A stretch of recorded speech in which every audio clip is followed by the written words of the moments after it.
Good morning. Good morning. That's better. Okay. And I know everybody said it on camera too. So good morning to everybody from lovely, drizzly Houston, Texas. I think we're having a rainstorm or thunderstorm or something coming later today, but glad you joined us. And we want to tell you, excuse me, a little bit about Choice Partners, a little bit about who we are, how we operate, what we do, basically to keep you legal and compliant.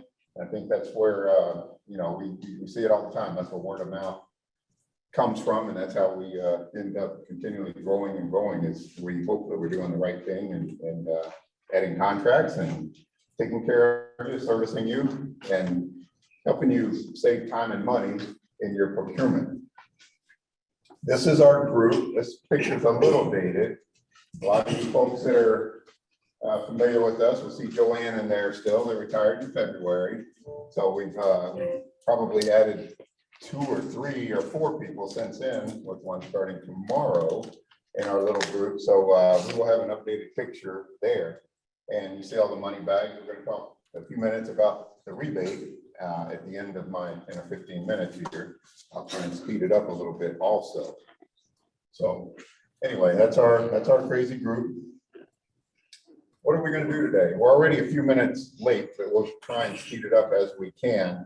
But this is what we're looking at for the agenda, kind of an intro, and we'll kind of discuss some of the legal aspects, things of that nature, contracts, a few minutes on food and cafeteria, kind of how to navigate the website. We're always telling people, go use your user ID and log in and password, things like that, how to find things.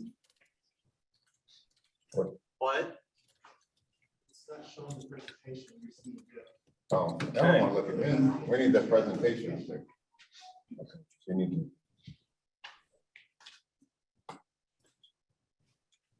So I was trying to get the slideshow up. I'm sorry about that. Okay, good. Is that better? Okay. All right. There. Now you see the slideshow. Okay. I'm off camera. That's good. Okay. But anyway, a little bit about navigating the website, and it'll cover that. Then job order contracting, we'll have Stephen cover a little bit of that. It's mainly going to pertain to the state of Texas, and then a lunch and closing. And that's the benefit for either driving from a pretty good distance up north, New Waverly, Barbers Hill, some of the other areas, some of local people, maybe not as far, but also for coming in. We've got some refreshments and some lunch coming later. Try and get you out on time. If we can, just bear with us for a few minutes. Let's go. I have a total of about 6 slides. So I'm about 3 or 4 through, and I'm going to try and hurry up. Anybody, I know there may be a couple of people in here that, does anybody not know what this slide represents? Well, probably a couple of people. What this represents is the relationship of the cooperative procurement entities. We've got basically Choice Partners is a division within HCDE, Harris County Department of Ed, as the government agency and also the cooperative. We've got the member, which is you guys, typically a government entity. We also have not-for-profits that are members of Choice Partners.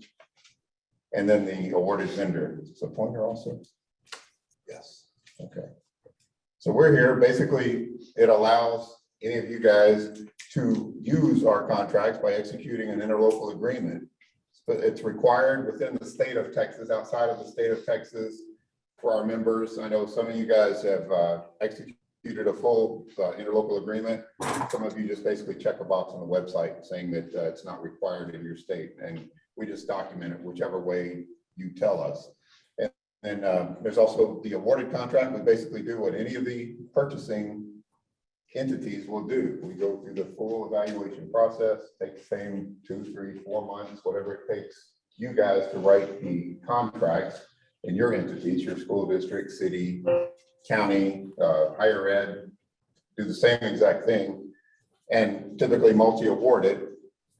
And then we allow the members and the vendors to do business together. I could spend a few more minutes on this slide, but I'm going to kind of go quickly. I know Stephen will cover it a little bit later also, but and you basically, you're using our awarded contract, the vendor's using it to deal with the member go sell goods. I know this is very basic for some people, and some people are like, move on to the next slide. I've seen this a million times. I get it, but there are people all the time that come in and they really don't understand the relationship between the three. Basically, this is your legal avenue to allow you to use the contracts or piggyback on the contracts, on our contracts that we award. So I'll move on down. So who is Choice Partners? What is Harris County Department of Education? HCDE is actually a county school district, and the county school districts in the state of Texas that has 254 counties. We had 254 county school districts in the state. There was a precursor to all these ISDs. Everyone knows, I don't know, we've got 1,100 now, 1,200 ISDs in Texas. There are 254 county school districts that were in place before the ISDs began. And these county ISDs have migrated, basically all gone away, 253 of them, except the one that's still listed, that's us, HCDE, it's gone away and all become school districts. So that's just kind of a little bit of the history of what HCDE is. Choice Partners being a division within HCDE. And we're actually a taxing agency within the state. I think right here it says 1889. We've been in service, and they have a number of other divisions within HCDE that served the local area. And if you see right at the very bottom, oops, I'm sorry. I hit the plus arrow instead of the pointer. Right at the very bottom, Choice Partners is one of the divisions within HCDE. We're very unique in that we're, everyone that operates in the co-op area has to use a government entity as the lead agency. Most of these are run by a third party, for-profit, not-for-profit, an individual kind of mandating it. It's a contract, labor or whatever. And they're all operated kind of typically, not all of them, but most of them are operated by another third party. We're one of the largest that I know of that we're 100%. We are government employees. We're all in the TRS, like a lot of the folks in school district business and the they call it teacher retirement system here in Texas. We don't have the bonuses and commissions and things that a not-for-profit or for-profit has. We basically operate just like you. And the other thing is that we use our contracts. We have schools, we have facilities, we have a purchasing department. We use contracts, and therefore we feel as though our contracts are probably as compliant, if not more compliant, than anything you'll see out there in the market. So again, for sake of time, I'm trying to catch up a little bit. HCDE does a lot of neat things. We've got therapy services, we've got Head Start, we've got our special schools for troubled or adjudicated youth, things like that. After school case for kids, adult education programs, there's a lot of different things that HCDE does. And again, Choice Partners being one of the divisions, one of the 20+ divisions within HCDE. So does anybody wanting to know anything about the rebate program? Yes, no. How many times have we heard these questions? A million times. Anyway, we're going to give you a few more details on the rebate program as far as where we are, what we're doing, some of the requirements that we're going to install upon you to obtain the rebate is make sure that you report the activity. This is year one. We're still learning a lot of things about the rebate. We're still figuring things out, but we think it's going to be a success. We've seen a lot of interest and a lot of good activity as a result of the rebate program. And I know Dan is going to talk about this in a little bit on kind of navigating the portal, but we put the link on here as far as where to go to find the portal using your user ID and login and password, and then you select the report your CP contract activity. As a rule of thumb, most of the contracts, and I'm going to give you all the exceptions in a second, are some of the exceptions that we know of, we're still, we think we've got it pretty much figured out, but most of the contracts are gonna be like a 0.5% on the rebate. Spend $100,000, it'll be $5,000 back. Okay? So, no, that's 5%. 500, I'm sorry.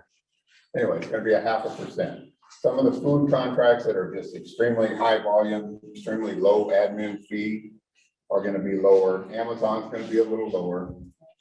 But the one thing I keep trying to emphasize to people is we're a governmental entity. Most of the rebates that you guys have seen or discussed or been exposed to are coming from a 501c3, a not-for-profit entity.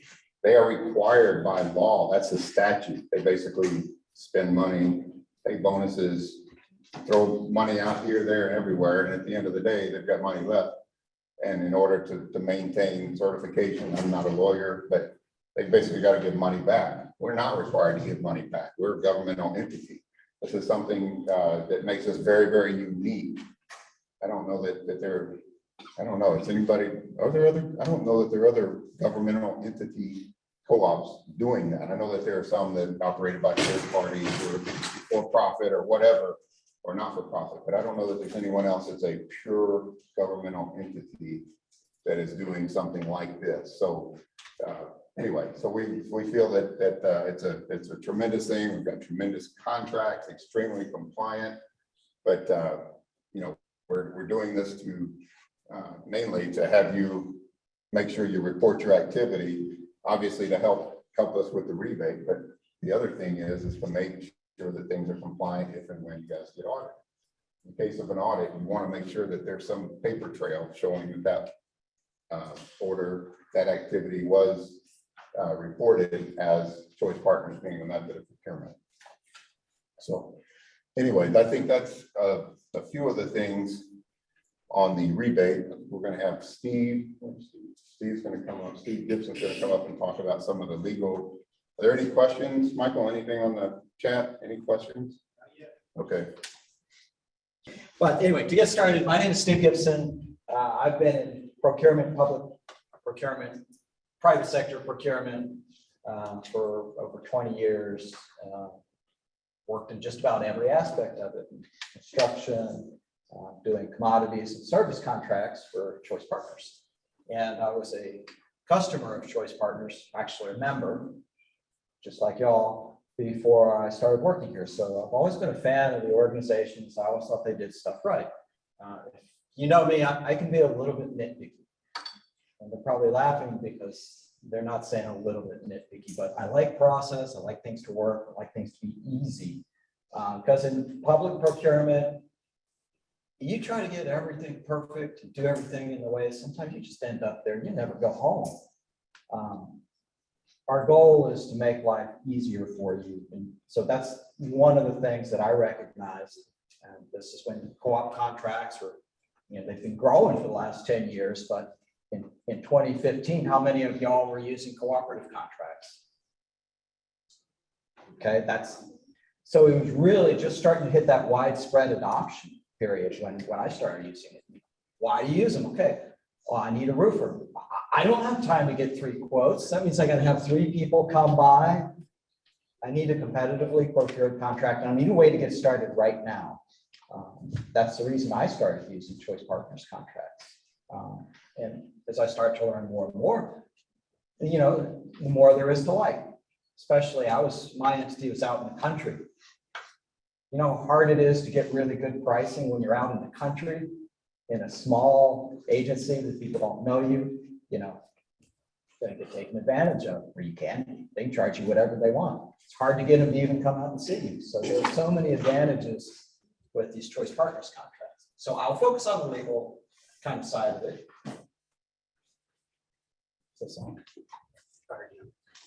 There it is. Okay, legal foundations for the cooperative contract. There's 2 of them, and these are the main things. These contracts are designed to save time and money, which is why they make sense. In Texas, that law is 791.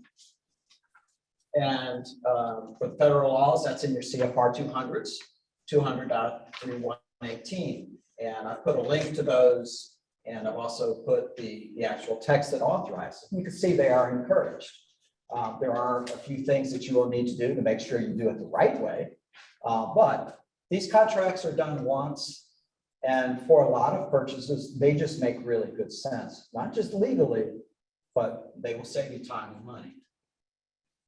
So we have two types of procurement methods. So how many folks out here are actually working for your procurement departments? Okay, so that's probably the majority of you guys. How many of y'all, by the way, have used Choice Partners contracts? Okay, good. Also the majority. Okay, so fantastic. So if you're in procurement, I know you care about how things are done. I know you've got people on top that will make you very responsible if you don't go about doing these things the right way. So, you know, the rule's always been, well, you know your thresholds, you know what you got to do for each one of them. If you have to get 3 quotes, know what constitutes a competitively procured contract. We use 2 forms of procurement when we go out. We use a request for proposals, which is fairly standard, and you all have your own templates. And you're welcome to download any of ours, kind of compare them, see if there's anything that we cover and you do it. I don't think you'll find anything. I think what you'll find is that we cover probably most of those basic terms. Competitive seal proposals is the other one. Competitive seal proposals are construction. Stephen Kendrick's going to talk more about that. But competitive seal proposals are important to do the right way. So if you are doing construction or maintenance, you want to pay attention to his speech, make sure that it's done the right way. There are plenty of ways that you can do it wrong. That's very easy to do. And you might need to help your vendors get that right too. Make sure that you're working with the contact that's on the landing page. Make sure you've communicated, we want this per your cooperative contract. Key procurement steps that we do, and a lot of these are per the 2 CFR 200s. We'll get an independent estimate before we advertise it. We're going to advertise it. Now we're advertising locally and nationally. We've been doing that for, almost 6 months now. So now we're advertising even in USA Today. We've got an advertisement there. So if you're from a state like Oregon that requires that, that's good. You can definitely use these contracts. We're going to make sure our evaluation criteria is defined in the RFP. The vendors who are going after these RFPs are actually going to be able to see how they will be scored, what criteria they will be scored by. We're going to publicly open seal proposals. Nowadays, we do that on Zoom. So I don't even have anybody come to these meetings anymore. How many of you remember the days when you would have contractors filling out their bids last minute? You've got a bid clock. Y'all remember those? Remember how stressful that was? And you got these guys signing at the last minute and they got to seal it. If they don't seal it, it's not right. They don't sign it, they're in trouble. So nowadays that's all done on Zoom and we record those meetings. That goes into our file. So if you ever need proof that something was done by any of these standards, contact your contract manager. It might be in the due diligence. We'll have a competitive evaluation. We will perform a cost price analysis. We will make a recommendation of award and we will have a board approval at a public meeting. That's our governing board, HCD. They meet once a month. And in 11 months out of the year, they will be approving contracts that Choice Partners sends over to them. Here's a slide of, I won't go through these one by one. Depending on your area or the government entity you work for, some of these may be applicable more than others, but they will all be applicable to some. And these are all codes that in one way or another have been incorporated into our way of procurement, into our contracts. The EDGARs are a key part of it. If you're in education, the EDGARs are, you just need to know that they've got all those sign-offs. Due diligence is something you have access to. You do need to be logged in. That's something to, if you just go to choicepartners.org and you're not logged in, you will not see some of these things. You will not see, there's a contact for the vendor you won't see. This due diligence button here you won't see. You want to make sure you're logged in. How many folks already have a login to Choice Partners? If you don't, contact me. Contact any of our contract managers. We can help you get set up. It's an incredibly easy process. Janet's probably going to speak to it. Okay, what is in due diligence? And you might not need all of this depending on your procurement, or you may need all of it. It just depends. When you click on that blue link, it's going to open up a download folder. And it might take, there's a lot of information in that. So a lot of documents in there. In that is, and they basically will be numbered 1 through 12 or so. They will basically flow in the order that they happen.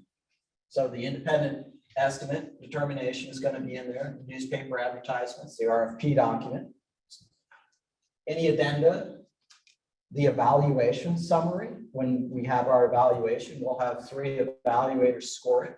The participation listing, who did we invite? Cost price analysis, is this a good deal? All that documentation is going to be in there, as well as some other documentation, which in Texas you'll need 1295 form. That's going to be in there. Debarment reports, which is now sam.gov. We just saw our first one this last time. We had one that had a department report or a department report on it. We'll have the board approval document, a contract award letter, contract. If there is an assignment, that will go in that file, and renewal letters. Okay, so I'm going to throw out quick questions. First question, what is the legal basis for using a cooperative? Anybody? Can you give me one of two laws?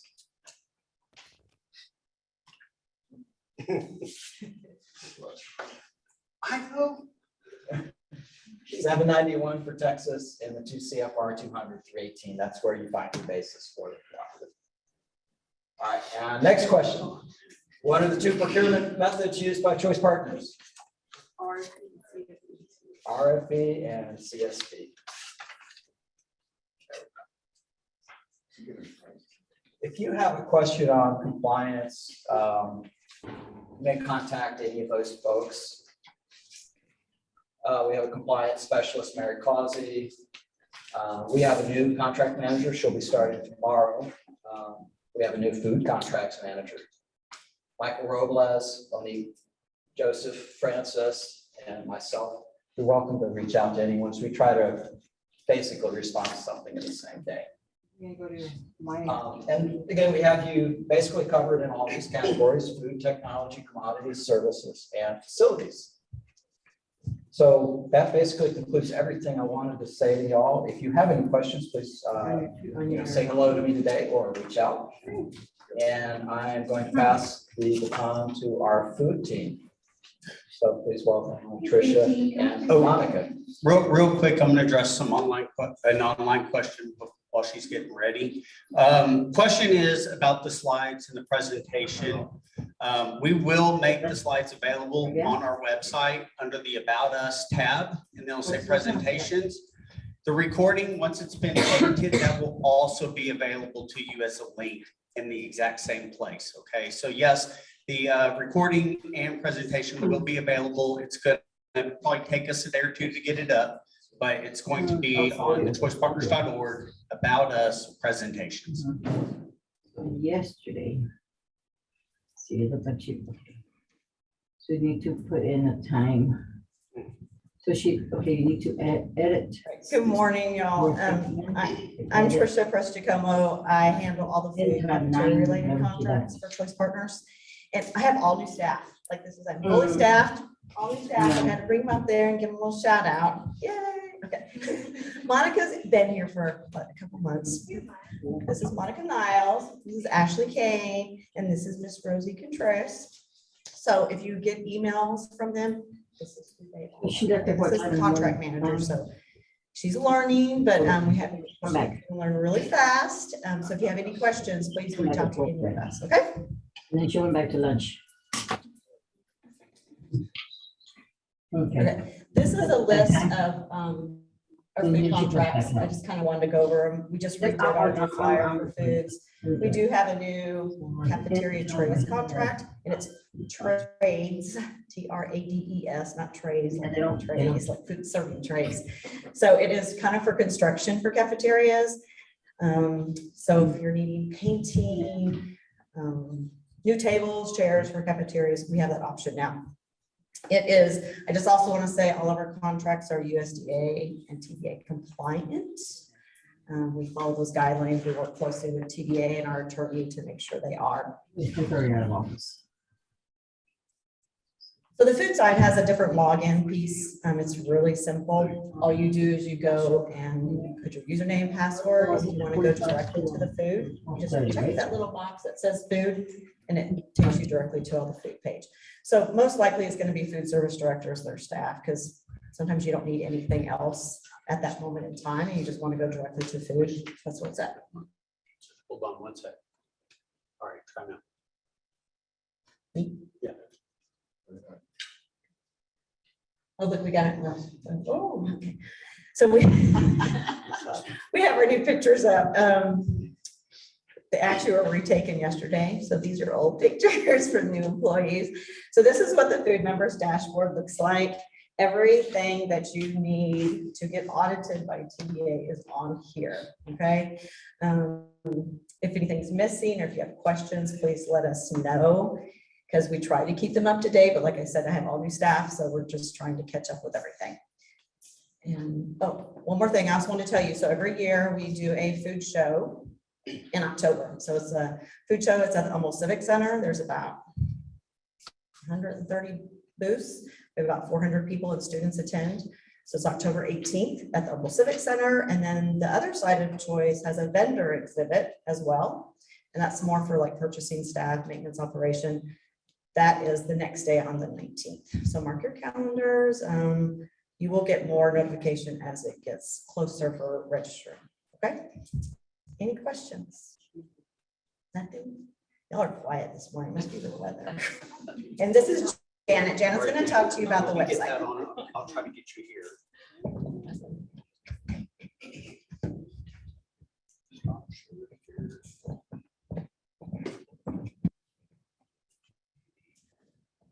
Talk with my hands, so I kind of need to use the microphone here.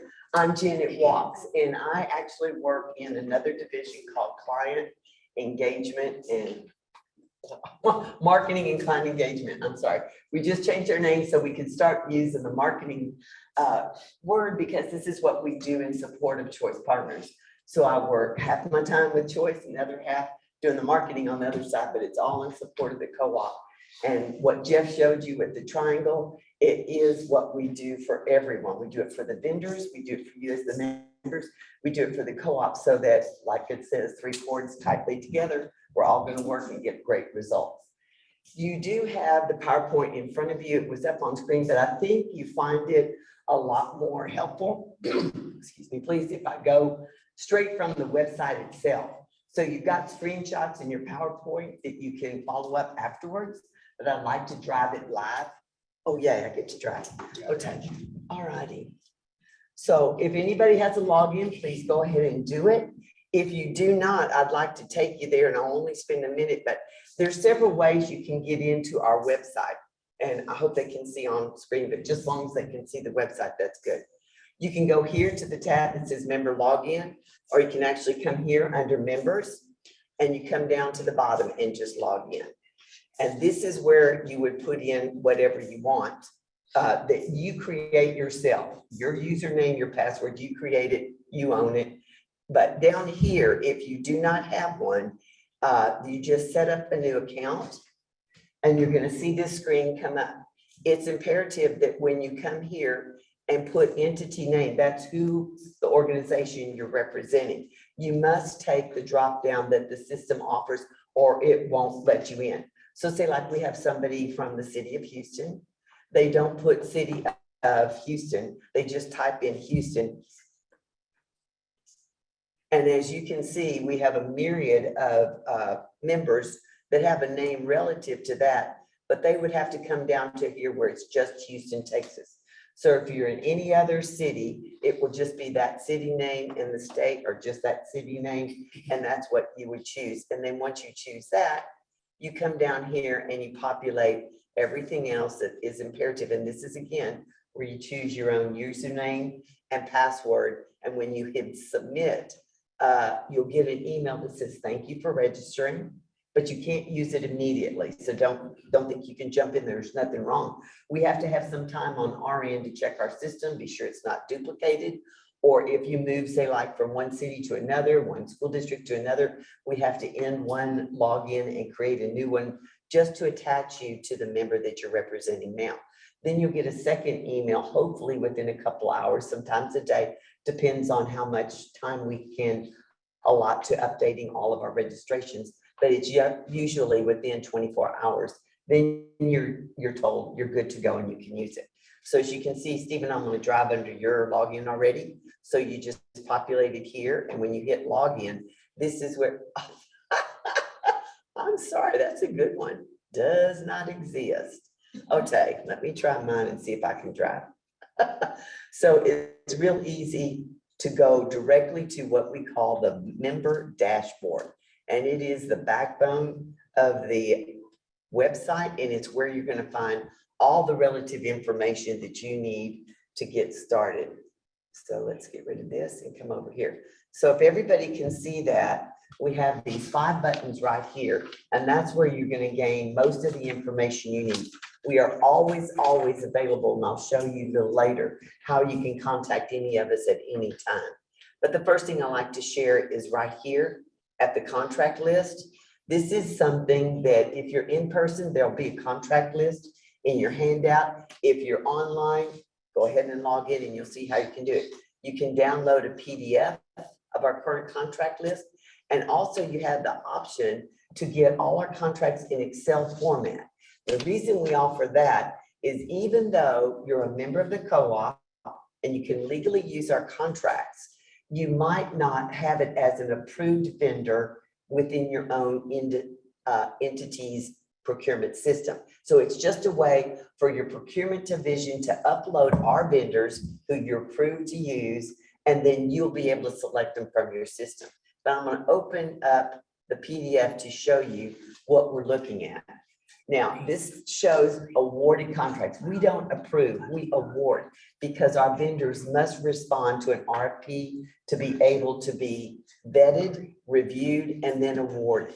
So we put down here the most recent date. We've had a board date. March, we skipped because of spring break. There's so short a time. So we will have one in April, probably next week. So you'll see that this is the most current.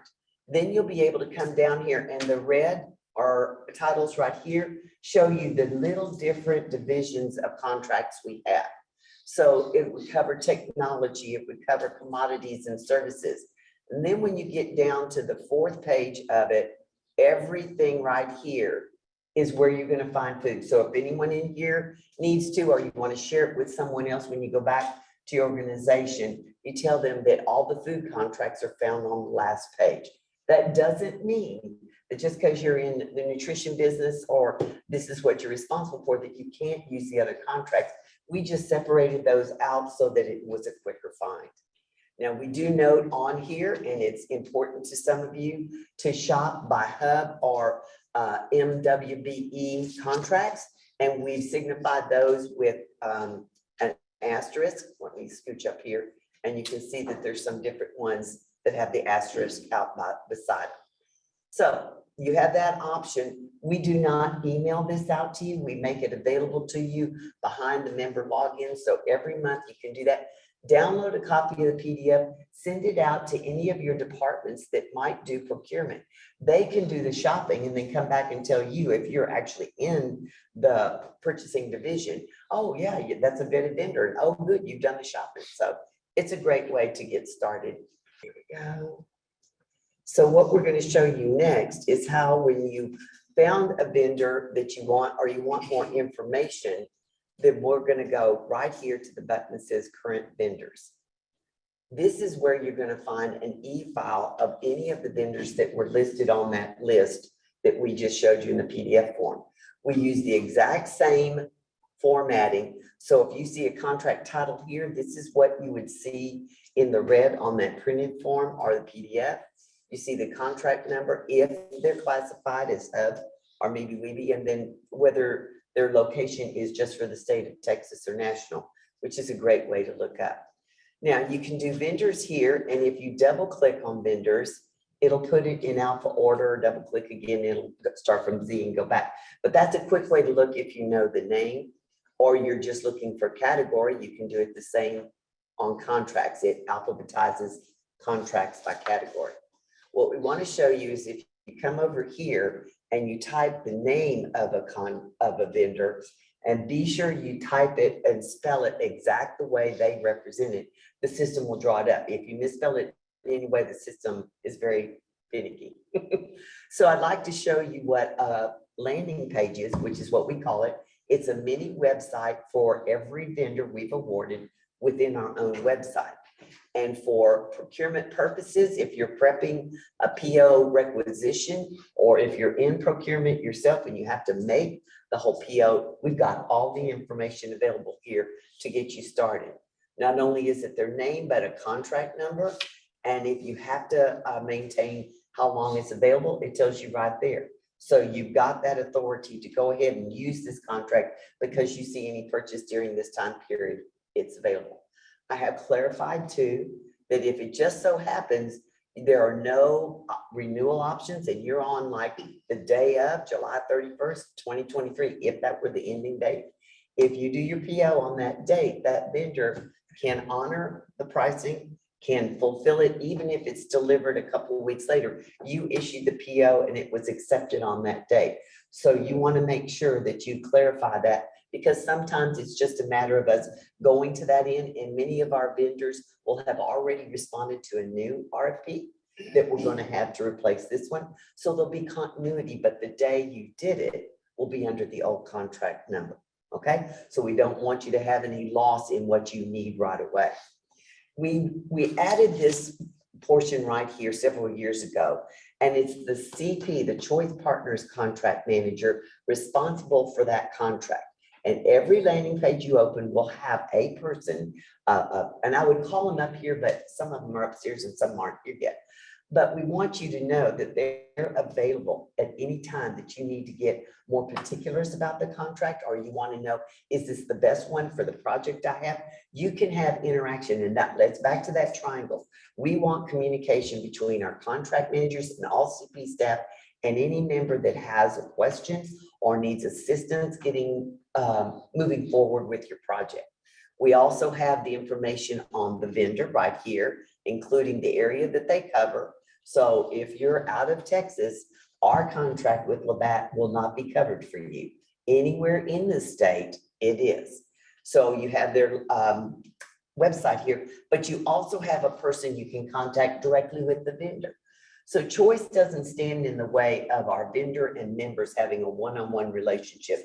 In fact, we encourage it because it expedites your need. It also builds that trust and relationship that you want to have moving forward.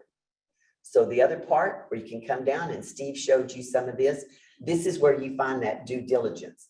Now I could open it up, but he's already shown you, it's just a zip file. It has so many documents there. And these are things that we've learned from our purchasing members, that this is what we need to substantiate a PO request. So we have 99% of it there. I always leave the 1% saying there's certain districts or cities or counties that might need a little extra something. Maybe it's not in that file. We're not hiding anything. We're transparent. Please just pick up the phone, call that contract manager, call our 877 number, and we'll be glad to assist you in getting what you need to complete that PO. Any questions so far? It's really quite simple, and we really want to make it user-friendly. So if you have any questions or ideas later, don't hesitate to contact me, and I will show you where my contact information is. And then down here, we do have the About This partner, which helps give you a mini commercial, so to speak, of our vendors. Now I'm going to go back to the dashboard. So we've investigated the list, then we come over here and get the details. Now for the fun. This is called Get a Quote. And I call it fun because that's what our director, Jeff Drury, senior director, pardon me, used to call it, because what it does is simplifies your position so much. When it's your turn to do shopping, if you're in facilities and you want like, or you're the maintenance engineer for a break in a break room and the refrigerator's on the fritz, and you know exactly what type of refrigerator, how high, how tall, how wide, which way the door strings, what color, you know, hot and cold running water, everything. But you have to go through purchasing to get it. You're like, let me tell you what I want. Yay, that's why it's the fun button. You can do the shopping. So if you're in purchasing and you have other departments that rely on you to actually do the paperwork, tell them about getting a login ID. That's the only way they'll be able to access Get a Quote. So with Get a Quote, we're going to come here and we're going to do that. We're going to, don't think, we'll look up here. So you can use the alphabet here, which is F for food, and that would give us all the things for food equipment, food supplies, food services. And do you see these red titles that are here? They are exactly like the paper copy or the PDF that you have. They're exactly what's like on that last button that we just hit that gave you all the detail. We do the same all the way through so you don't get lost. So we're going to come down here and say, if I wanted that refrigerator or food equipment, I can choose this button, but I also might find it under, let me go back. You can choose more than one option if you think it would be applicable to contract you're trying to find. So I'm going to run over here to where it says food service supplies. And what the system does, coming down in the Get a Quote, is it offers you every vendor that is listed in any one of the categories you selected. It's great, it's easy. It used to be an old saying, let your fingers do the walking when you're going through a phone book looking for a vendor. We're letting our system do it for you. And this way, you know, any vendor that you select is already approved to be used because you're a member. Now you have the option with the button here to select all, or we can unselect it. And if you know a few that you already want, we'll just say, I'm just going to use these two. Then when you come down to this box, it's great. That's where you define exactly what you want. Don't just say, I want a refrigerator, and all of a sudden this little boxy thing that holds 6 cans of Coke or Coke, you know, is there for you. You saying, oh no, I need a 32 cubic inch side by side with stainless steel, and it's got to have the water dispenser and ice and blah, blah, blah. What I preface it with is, as a Choice Partner member, I suggest that because the email the vendor will receive from this when you submit it comes from Choice Partners, but oftentimes it's handed off to an estimator or somebody that's not the sales manager for this account. And what can happen is they'll just do an automatic quote based on maybe what the company gives out to regular people. Or maybe they'll run it through a different co-op than us, which means we can't validate that quote to you. We can't support it if you're audited. You're doing Choice Partners, you're audited by Choice Partner usage. So I would say, as a Choice Partner member, please provide me a quote for, and then you describe it. Now, there can be a lot of specifications when you're doing something like that. And I would say the easiest way to say, please provide me, as a Choice Partner member, please provide me a quote for the attached specs. And if you've got those, and some of your engineers will have it for you, you come down to this button right here and you let you upload it. Now you have a 10 megabyte description limit, but you should be able to fit most of it in. And if not, add the rest up in the little box. So you fill out the rest of this here, but come down here and on the lower left corner where it says product or service need by date, we added that to help the vendors give you a more qualified quote. Now, you know, during COVID, we had a lot of issues with backed up shipments that never could get through the docks and through customs and get to the stores in time. So if you were ordering that refrigerator and it was on the boat and it had already left wherever it was made and was coming in, but it hadn't got through customs yet, a vendor can respond and say, I'm so glad you called. I really want to help you. But when you put a date here of, say, June 6th, and I can't get it until June 30th, but I know customs said it would be through, I'd like to do business. Do you see it starts a dialogue for you? It gives you that option. Who knows, you might have some flexibility. But if not, at least you've gotten a response. And we know many of our members and entities are required, even if you're using a co-op, it's a frustrating thing. But even if you are, many of your entities require that you have 3 quotes. Well, you can get 3 quotes straight from us. And if one of them says thank you, but no, or thank you, but can you adjust your day? Or yes, I'll be there yesterday. You've gotten 3 answers, you've done your shopping, and so you've got what you need to move forward with the PO. That's why it's the yay button, because you in purchasing had somebody in another division do the shopping, they can get what they wanted. You put it through and you got your answers and you just pass it on for approval when the budget's there.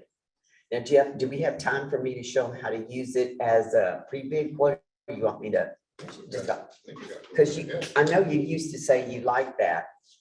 Is there anybody in here that does deal with quotes, whether it's with Jock or just something else that you would need to have a pre-quote meeting before you would want any vendor to supply something?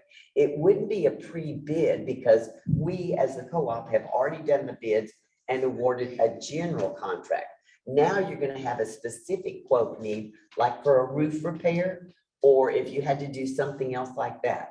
So if you're interested, or anyone online, there's a way you can use Get a Quote to use a pre-quote call, and you spare yourself the expense of advertising it in magazine or newspaper or online. So you save that cost there, and you also control who is responding, because these are all vetted vendors. So you know it's not like you're going to have to go through the bid and make sure an award to each one. So what you would do up here, let's go back up here. I will undo this, unselect all, and go back up here, undo the 2 foods. And what we would do is, like, you could type it in up here, or I can just go to R, and it's going to show me things for roofing. Okay, I'm going to click roofing. And this is where every vendor that you select is already pre-approved, right? So you select who you want. But down here where it says product service information, that's when you do 3 different things. You put as a choice partner member, my entity, and put in the name. It's called hosting a pre-quote meeting, and use the word quote because they're going to say, I got to bid it again. Say, no, we're on your side. So pre-quote meeting, and then you tell them where it's going to be at and the time it's going to be at. And then the 3 things are, you say, scope of work to be shared at the meeting. You don't want to add it here, because if you don't, then you might be bombarded. And I'm going to say our vendors are like this, but you might have some going, oh, have you thought about this? Or if you're just doing a little part of the roof, maybe you want to do all the roof. Oh, I've got a whole new substance to use. Do you want to redo the roof? You know, they're in sales and they have a job to do, but you're saying, look, my budget's this big. I've got this much space. I've got a 10 by 10 area that needs to be repaired. But you know, you don't want to get into the weeds when you're just sending out the invite. So what you tell them is a scope of work will be handed out at the meeting. And you tell them, the second thing is when their quote back to you is due by. And I missed this on the first one. When you submit, Get a Quote, the vendors are told in their contract with us when they're first awarded that they need to reply within 48 hours. And they know if a quote comes from one of our members, generally it's going to be a warm to hot lead. So they're going to want to do that. If a vendor does not respond when you're using Get a Quote for a product, not for a quote, for a bid, for a project, call us, not the vendors. Then we'll check into it, because it could be that we have a wrong email listed. Maybe their person has changed and it hasn't been updated on the website, but let us handle that for you. So if you're doing this here to call a meeting, then you put on there, they're going to have to come to the meeting before they can even quote. And it's not going to be due within 48 hours, because sometimes going to an estimator can take a week for them to collect all their thoughts and their numbers to be able to give a good quote. So you tell them a date when it's going to be. And then the third thing is you say, please respond. Whether you say, yes, I'll bid, or no, I won't, or thanks, but call me later. Because that, again, still gives you those responses that you need to validate that you went out shopping. All righty. So any questions on using this? It's really kind of straightforward, and it can be very advantageous into speeding things up. I've used that before where I was talking to some facility gentlemen and one guy said, yeah, I have to leave this meeting after we're here and go spend 3 hours looking up people to get out, answer to find out who has the widget and when can I get it and what's the price. He goes, I can do this and I'll be done in 10 minutes. We said, that's what it's all about. Some feedback from our members that said it works for them. Now, on our website, the member dashboard, Tricia already took you to the food button. So for the order portal, this is the button that's in relationship to the rebate program. So I want to show you that if you go up here to the top under members, there's actually a button for rebate here. If you are totally unaware of what a rebate program is or how Choice has chosen to integrate it into our offerings, you can come here and get so many answers, you know, and we also have the thing the button right here that offers you to report. So you can go straight from there. Or if you have trouble using the tools, we have a button for you there. And you see some links here with some instructions. So you read what it's about, you come down here and get instructions. But let me take you to the order portal. So what we're doing is requesting members that want to participate in the rebate program. Again, it's up to you, but it's going to help you get some funding back based on what you spend. But it's only if you report it. It has to be in our system, and that is on you because you know best what you've done. So when you hit the button, this is what the screen looks like. You can download a template here, and I would do that, but it just opens up an Excel sheet, and it's just like 4 titles: vendor name, date you did it, how much was it, you know, that sort of thing. Some people say, do I have to do this because we're either a big city or district, or we're going to have multiple quotes, multiple POs over a course of a month? Yes, you do not have to do it individually. You can come here and do it, or as they come out, do a bulk upload. You can have that option as well, or you can do it manually. If you want to do it manually, this is what the screen looks like right here. And as you can see here, it's just a billing date, PO number, a PO file, which you would upload, and then the PO total. Now, if you're going to do it bulk upload, I can show you the template. I just don't want to scare you. It's just big. If it opens up down here, let's see, did it come up? Again, yeah, I don't see it. It's just going to be,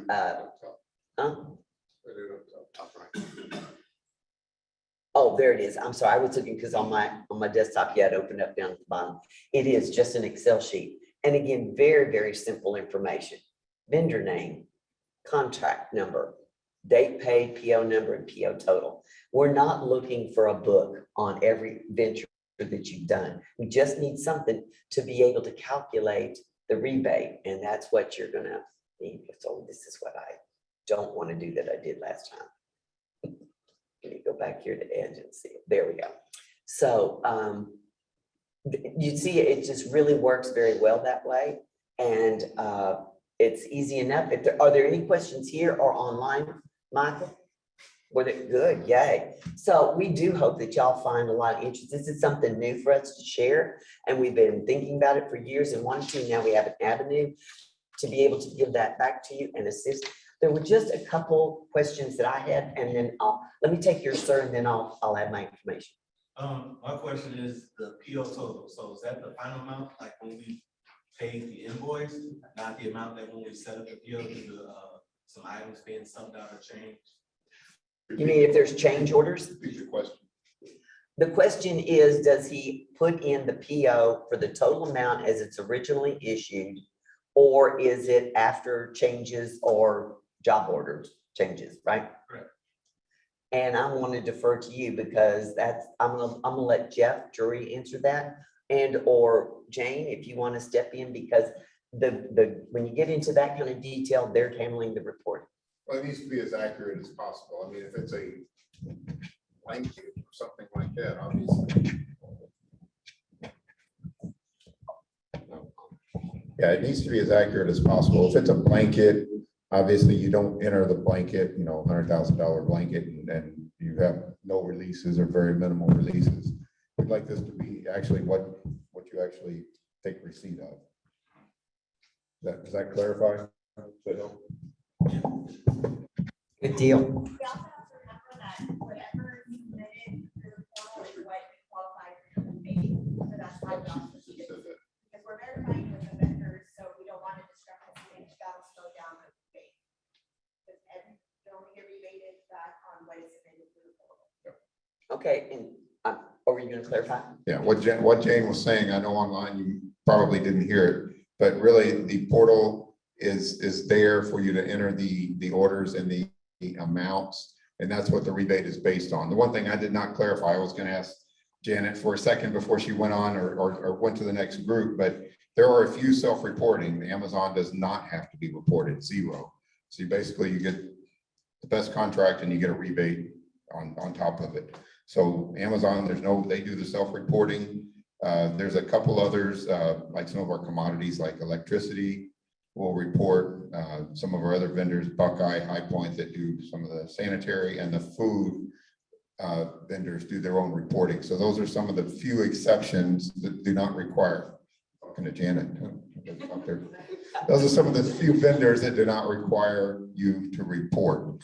That actually helps out quite a bit as far as some of the large, high quantity transaction vendors that we have. So hopefully that helps you kind of clarify, oh, well, I don't have to put in, XYZ that we're doing a ton of transactions with on a daily basis. Okay. Okay, now one of the other things we want to say just real briefly is that at this time, if a PO is entered on our portal and it was an accident, maybe it wasn't supposed to be or it went someplace else, at this time, we don't have a way for you to delete it. But we're working on it and we'll let you know. It's a work in progress. As I said, this just rolled out September 1st. So that's what we find out as we go along. Additionally, when people do enter on the template or on the manual and they don't have the vendor name, if you type it in, but you don't type it the way our system has it, just like when you were registering, it has to be exact. But we're making it more intuitive each day that we have more people upload. If we see something where there's a different way of saying A, B, and C company, and you just put A and C or you put B and C, we're gonna make it intuitive to know and grab that vendor so that it's not as hard for you, because it's just a change and people are learning, so we appreciate your patience, but I hope you appreciate the option for the rebate too. Just real quick, basically what you're saying, Janet, and the term that we use, we're creating aliases for vendors, basically additional names that they're known as, just to make it, hopefully make it a little more intuitive or make it easier as you go through the entry process. Okay, now, because Jeff brought it up, I just want to give you a quick peek at Amazon, because he did say they are one of our countries. So we want to show you what their landing page looks like. And it is Amazon Business. It's not your personal account, it's Amazon Business.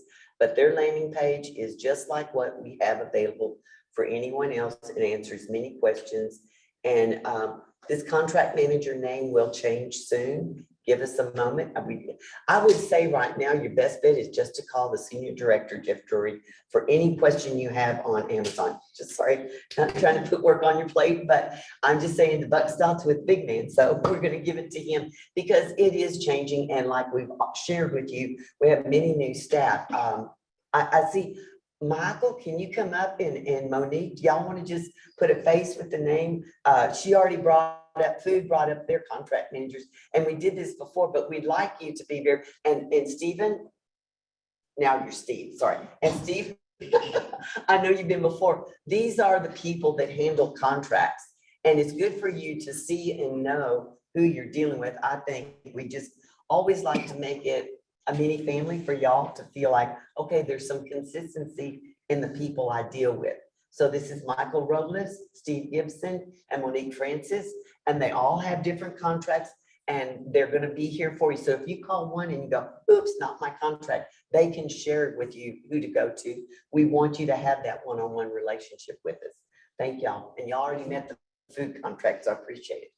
I'm almost done. I just wanted to share with you a few of the extra goodies. So take the time to be familiar with our website. There's so much out there.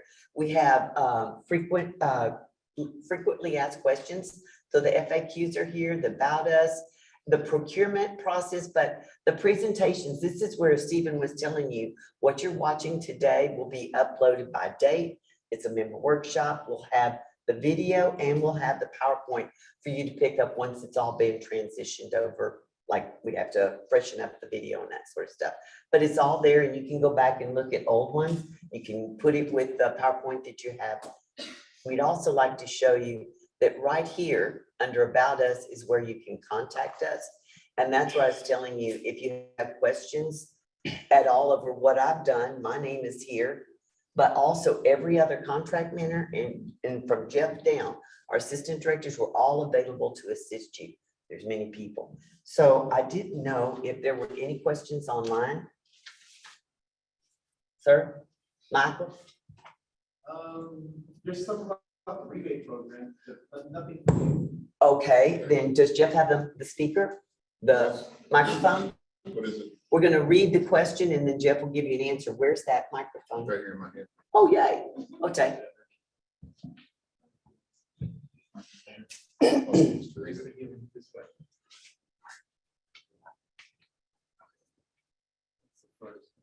Hit escape.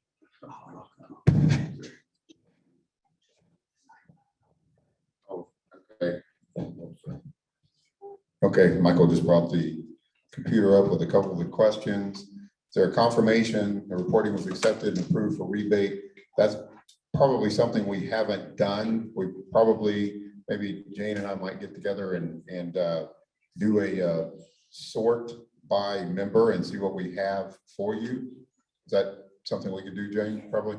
Yeah, we'll probably within the next couple of weeks. We haven't at this point, hasn't been a an auto reply nor a confirmation process as you put the activity in. But they can see what they put in themselves also. Yes, okay. Well, yeah, basically, I think what Jane's comment also is that you were able to see what you put in. It would be the same exact thing that we see. What else? No, that's right. No, that's fine. Sure.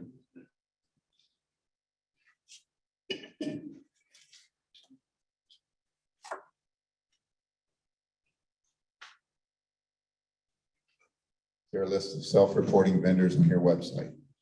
I think this thing keeps going in. That's another thing that we need to do. I just mentioned them, but it would probably be good to put together a self-reporting list to make it easier as you're putting stuff in. You're like, oh, good. I don't have to mess with these guys. And yes, those are very good questions. To be honest, we weren't really planning on speaking about the rebate, but we thought with the member orientation at the last minute, we wanted to put some information in because there have been so many questions. It's still been a work in progress, but these are tremendous questions. Those are two things that we need to do also. Okay, yeah, Jane just had a good point. If you guys are familiar with seeing the Leader's Choice come out on a regular basis, we'll probably put some bullets and list them in the next Leader's Choice. Okay. Contract expiring. This last one.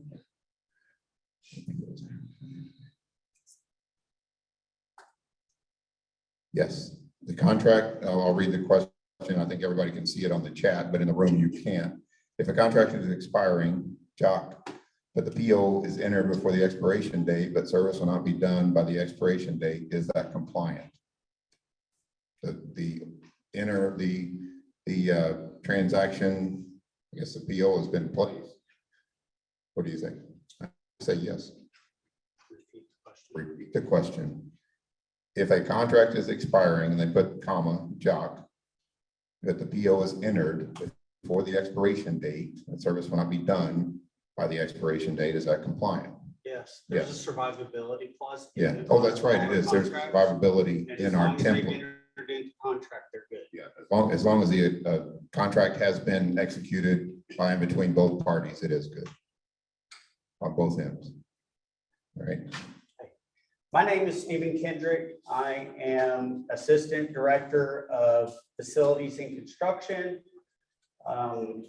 just a little bit about me. I started at the age of 15. I worked as an electrician's apprentice, and I did general construction for 15 years. I then went into home building. I did that until the bottom fell out of the market around 2009, 2010. And then I jumped over to school business. I was assistant director of maintenance operations at Santa Fe ISD. I got hired on by Choice Partners to oversee the contract compliance piece of their construction contracts. And since I've promoted up throughout Harris County Department of Education, which is the school district. I'm going to do my best to differentiate between the laws. So to understand, I know that we have people outside the state of Texas. And so some of this may not pertain to you. It pertains to our contract, but please understand that where your laws differ, I can't differentiate between 50 states in a presentation. So there may be some things that aren't applicable to you, okay? If you're online or universities, your laws are a little bit different, and I'll try to differentiate those as well. So the four objectives I'm going to cover today is why job order contracting, right? So for a lot of governmental entities, that's a four-letter word. It got a bad rap during Desert Storm. It got another bad rap in 2005. I won't say where, but in Texas. So we're going to talk about that in a minute. Maintenance versus construction, why it's important to distinguish the difference, why it's important to make that decision prior to procuring anything. Concepts around job order contracting, okay? So trade job versus a job order contract, quoting versus bidding, and then how to legally use a Choice Partners job order contract, okay? And I'm going to preface this with saying this is all 98% of it based on law. So it's not specific to Choice Partners. If you're using a co-op, this applies, okay? Don't mistake this as, oh, this is Choice Partners thing. It's not, it's law. It is either in federal statute or state statute. So I always like to start off my trainings going over some common phrases. HCDE has sent me out to help members when they're having compliance problems. And so when I first arrive and I start to investigate to figure out what's going on and why it's going on, I get one of four answers, or maybe I get all four. First point is, that's the way we've always done it, okay? We have legislative session every 2 years. Our laws change every 2 years. We should never be doing it the way we've always done it, right? Second one is, it was like that when I got here. Third one is, yeah, we know it's not right, but it's normal for us. And especially here in Houston area, when Hurricane Harvey hit and FEMA and TDM and TDAT all started getting into the audits, well, OIG hadn't come around yet. That was not an acceptable answer. And that's where a lot of funds got deobligated. And then my last one, and one that I really want to hit on, is another department is responsible for that. And so here's the deal. When I start off my trainings, many of the trainings that I do have purchasing in the room and construction or maintenance and operations. I don't know what we have online today, but I'll start off and I'll say, okay, who is responsible to determine whether or not to use a maintenance contract or a construction contract? And purchasing always raises their hands and says the facility guys are. They should know if they're doing maintenance or construction, and they should grab the correct contract. Okay, that sounds reasonable. I say, facility guys, who's making that decision? And they say, listen, man, I'm a facility guy. I'm not a procurement professional. They tell me to get 3 quotes, and I get 3 quotes, and all I want is a PO. And then guess what happens? Nobody's making the decision. Nobody's checking that they're using the correct contract. And more times than not, they're using the wrong contract to procure services. Things like prevailing wages, architectural and engineering requirements, permitting, bonding, none of that is in a maintenance contract. You are not protected if you use a cooperative maintenance contract for a construction service. We saw this a lot during Hurricane Harvey, and a lot of funds were deobligated. We're seeing it again now with ESSER funds. A lot of people are doing major HVAC renovations, and they're using maintenance contracts. I'm going to go over that here in a minute. I'll explain that in more depth. So why does legal compliance matter, right? Different procurement rules apply. I just talked about the requirements for construction versus maintenance. Contracts not properly procured can be voided or unenforceable. Officials who violate procurement statutes can be subject to criminal penalties. Public works / construction contracts may trigger things like bonding, prevailing wage requirements. And these legal mistakes can delay projects, jeopardize budgets, and result in cost overruns, and subject the governmental entity to financial liability to vendors and subcontractors.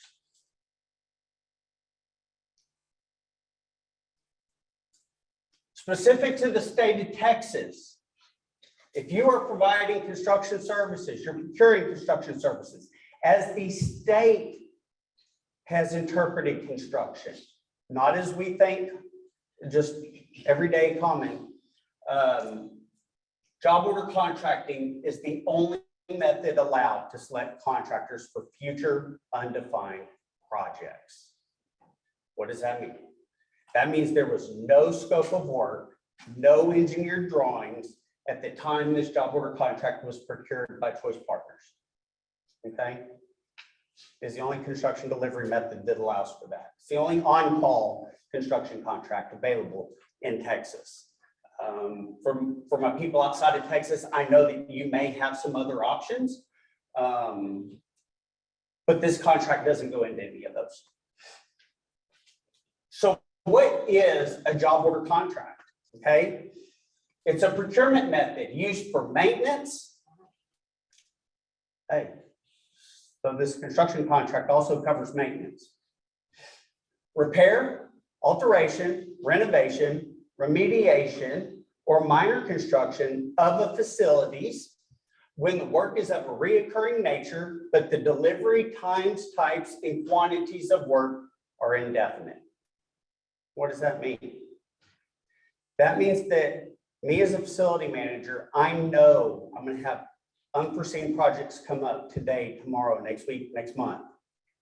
I don't know when, I don't know how much, but when they come up, I need a contract in place to get it done now. I don't have 4 to 6 months to go out and procure, right? So factors to consider. This is where I'm going to get into that maintenance versus construction and how to make that determination. There is no list of this is maintenance, this is construction. But we have guidance through Attorney General's opinions, case law, OSHA, state comptroller opinions. And this is basically what they say. We have 3 factors that we're supposed to consider when determining whether or not to use a maintenance or a construction contract.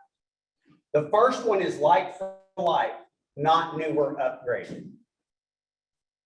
So a minute ago, I mentioned HVAC replacements and using maintenance contracts, okay? A 20-year-old HVAC unit, is that like for like compared to a new unit today? Answer is no. It runs off different technologies, different controls. If it runs off Freon, runs off a different Freon. You have to meet the new 2015 energy requirements. It's over 8,000 and it's mechanical or electrical, so you have to get an engineer. You have to do test and balance. Does that sound like for like? It's not. You are not maintaining the existing unit in its like condition. You are replacing it with a new and upgraded unit, and it's considered construction.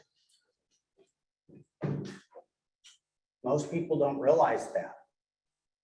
But we find people getting caught a lot in federal audits. That's where their funds start getting taken away.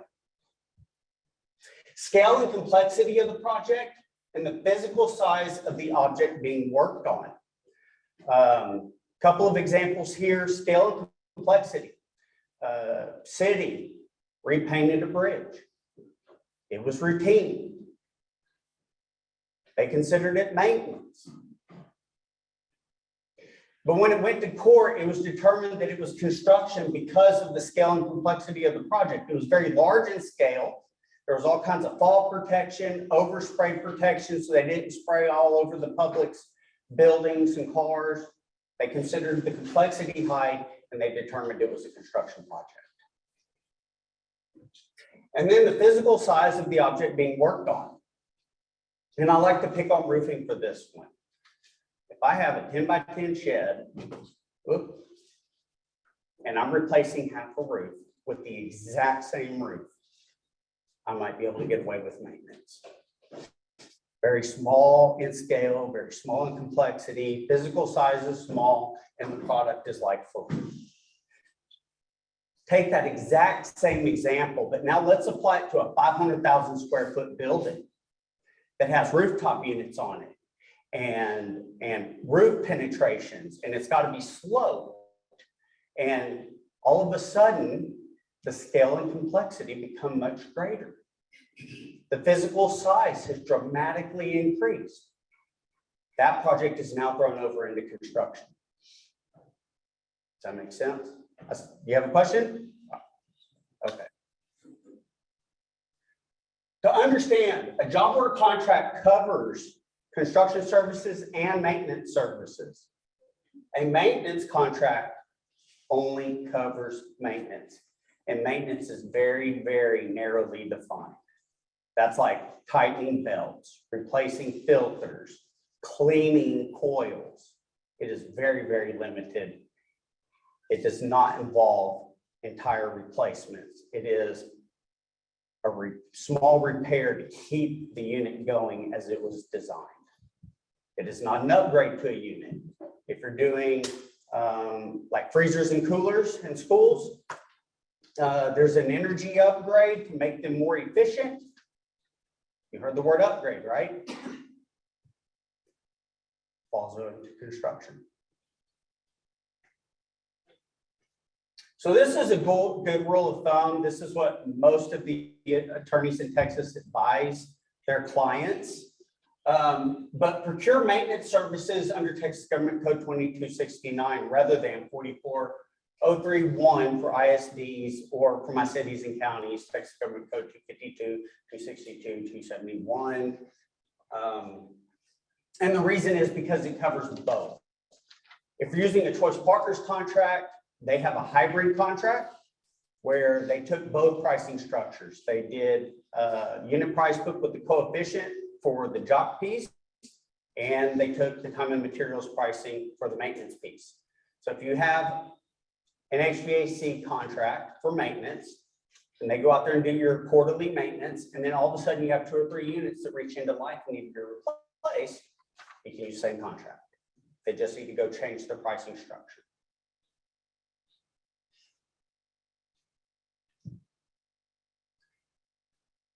Okay, so using a job order contract through a cooperative, through Choice Partners, you get to select the contractor without having to use your own competitive procurement.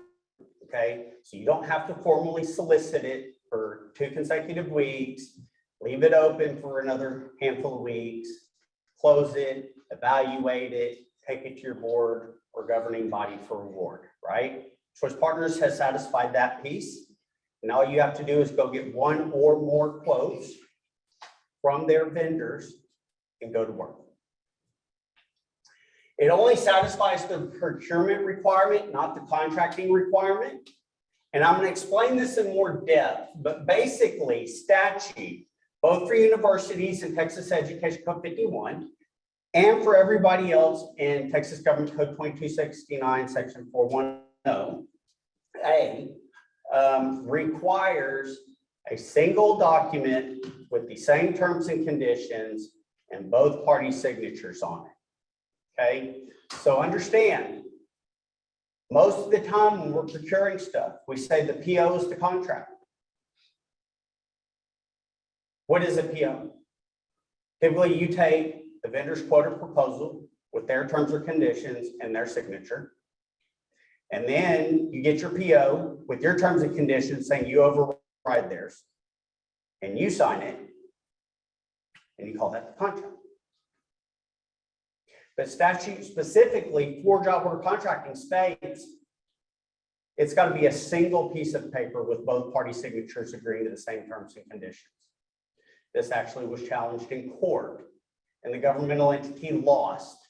They tried to say that the proposal was a part of the PO and that made one document. And the judge said, no, you have one document with one set of terms and conditions and one signature. And you have a second document with another set of terms and conditions and the other party signature. But you do not have a single document, with both parties agreeing the same thing. Now I'm going to take it a step further. You should always have your own supplemental contract to a job order contract with any co-op. And here's the reason why. When a co-op procures a job contract, they procure it for any and all governmental entities. They don't procure it for you or for your project. So do they know if you're going to have liquidated damages? Do they know if you're going to have retainage? You know, do they know what your insurance requirements are? No. Do they know what your prevailing wage schedule is? No. So you should always have a supplemental agreement specific to your project with all of that in it.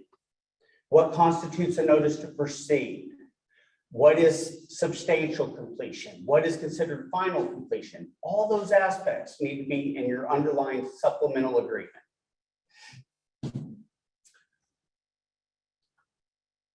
I've already covered those other two bullets, so I'm going to skip over them. The vendor's quote should always contain a contract number, right? I almost never see construction under 50,000. It is very, very rare. A line item assessment based on a unit price book. So most of the time when you call a job out and say, hey, I need a quote, they give you a proposal of what they're going to provide in a lump sum total. And there's absolutely no way to verify that they followed any contract pricing. Job order contracting, at the time we do the solicitation, we have to name a unit price book. Choice Partners names 4 because of different needs. We have RS Means, we have Craftsman National Construction Cost Estimator, we have Xactimate in case you're working with the insurance, and we have Sierra West for those of you out in California. Okay, they should use that price book. And it has a list of construction tasks and all the pricing associated with it. They do not get to make up their own pricing. They are locked into what is in that book. Okay, the only thing they bid to us is a multiplier or a coefficient. And that's basically saying they either want to increase, keep the same, or decrease the pricing in that book. So if they bid a 0.9 coefficient, they're telling us they're going to give you 10% off that book. They bid a 1.0, they're going to charge you exactly what's in the book. If they bid a 1.10, they're going to increase the pricing by 10%. It's basically the opposite of a percent off. It should be localized based on the city cost index. I always hear job is too expensive. RS Means it's too expensive. I say, okay, let's pull up an estimate and look at it. And 9 times out of 10, they're using national average, and they have not localized the data for where the work is being performed. If I'm in Houston and my city cost index is a 0.88, that's 12% off national average. It can get expensive if you're not checking these things. And then they're legally big coefficient. subcontracted work.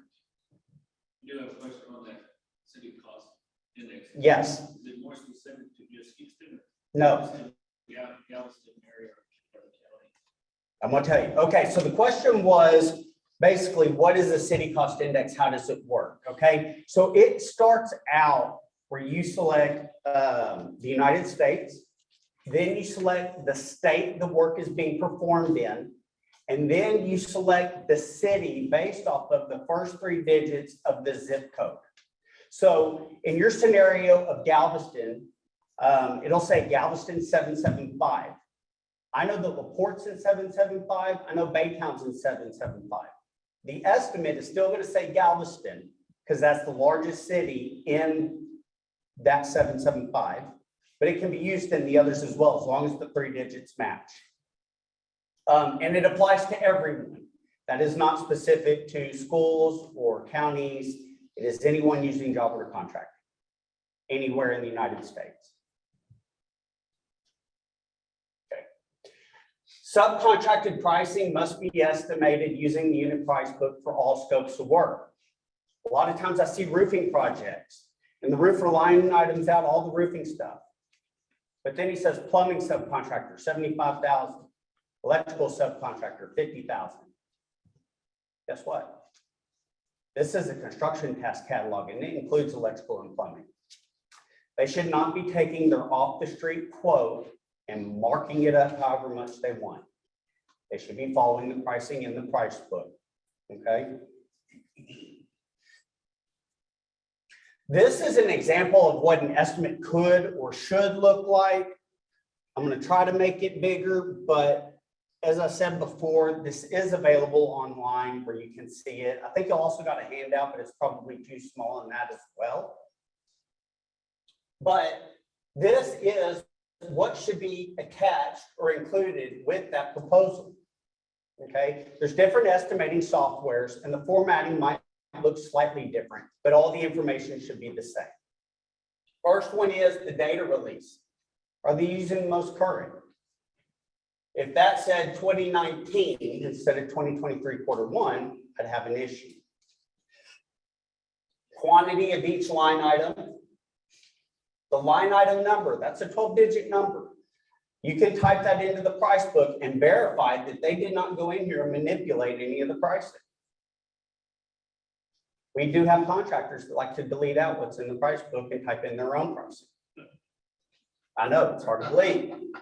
The description tells you what's included in that line item. Anything not in that line item is a new line item. Their unit of measure. Choice Partner specifies if you're using RS means, they have to use right-hand means, which is the column in RS means that includes overhead and profit. Okay, so anytime you get an RS means estimate on a Choice Partners contract, you should never have additional overhead and profit added to that quote. It's already included in the price. The other price books do not include overhead and profit. However, they're supposed to bid their coefficient higher. You still should not see it separated out. What's the percentage of the profit allowed? Is there a standard range like 18 to 20? So the question is, what is the standard amount of profit allowed? I'm going to tell you there is no standard. So to understand, RS means is typically 35 to 40% markup. Then you discount it based off the city cost index. So in the Houston example, that's 12% off. So on the high end at 40, that puts us at 28%. Now, if they bid a 0.9 coefficient, that takes them down to 18%. But if they bid in a different coefficient, maybe they bid a 0.8, takes them to 8%. So it depends on what they bid. And it also depends on how well they know how to use this price book. Okay, it's your responsibility to oversee that. And that's why some entities get 2 or 3 quotes. One is certain federal contracts require it, like FEMA and child nutrition. But the second one is they're not familiar enough with the price book to know, and they want something to compare it to. Labor type. We don't care what type of labor they use. There's many options.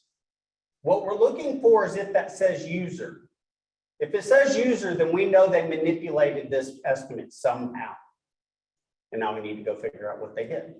It may be that they just changed the description, but it may be that they went in here and changed all the price.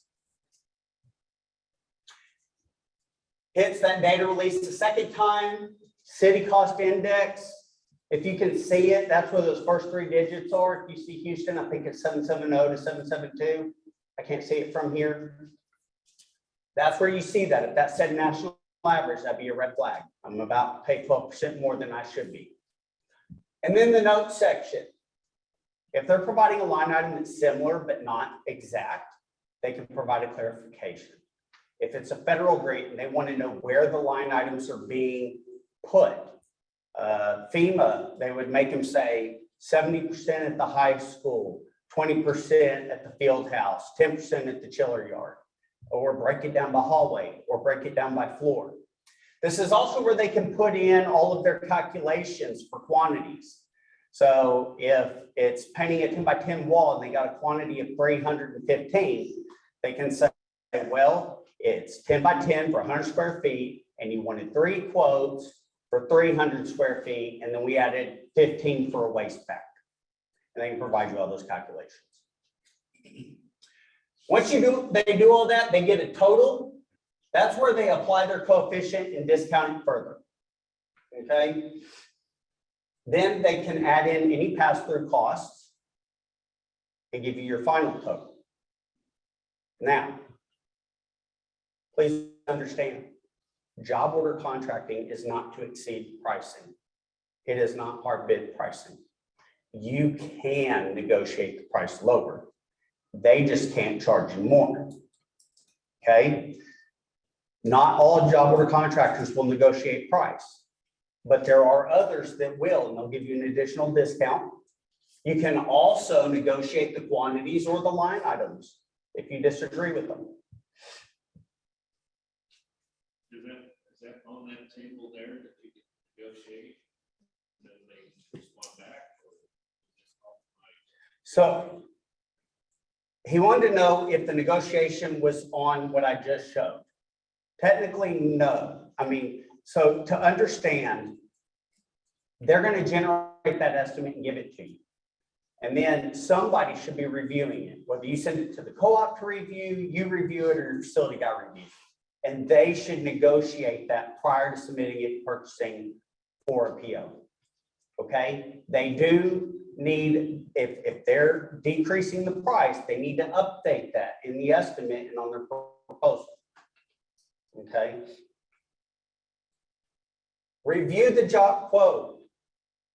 Choice Partners will review any quote you send to us for this criteria right here. Okay.